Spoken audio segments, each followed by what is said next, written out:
Cabo da Cruz a por un imposible en Augas Vascas. Os crucenses terían que recortar 13 puntos a Kaiku nas últimas xornadas para non rematar últimos, e as opcións diminúen.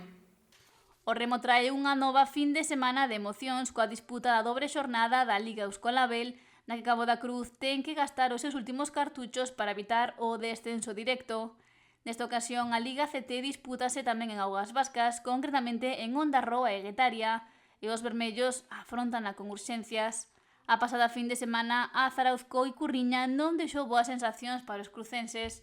Na primeira xornada foron os últimos clasificados, mentres que o seu rival directo logrou o 8º mellor tempo, ampliando a diferenza entre os dous.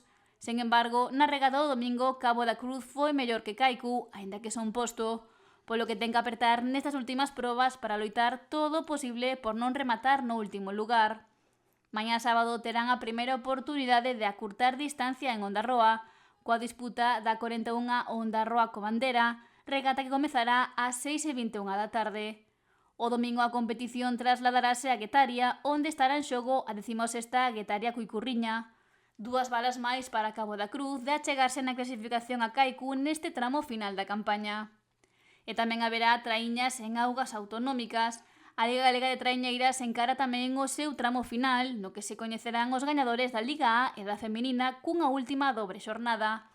Mañá sábado, os remeiros amosarán a súa destreza nas augas próximas ao muelle de Castropol.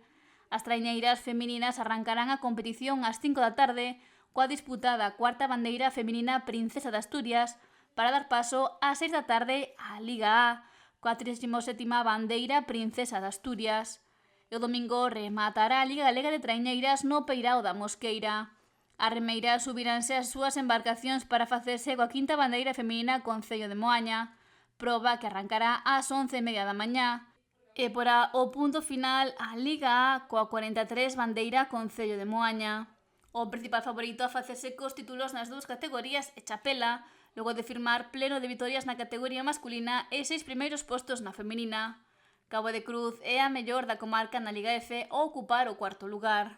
Buscaremos facer o noso mellor papel, buscar aí uns bons puestos na tanda de honor, que era o que se buscaba este finde, que era o noso objetivo, salir en tanda de honor na casa, a apretar e a darlle que xa é o último.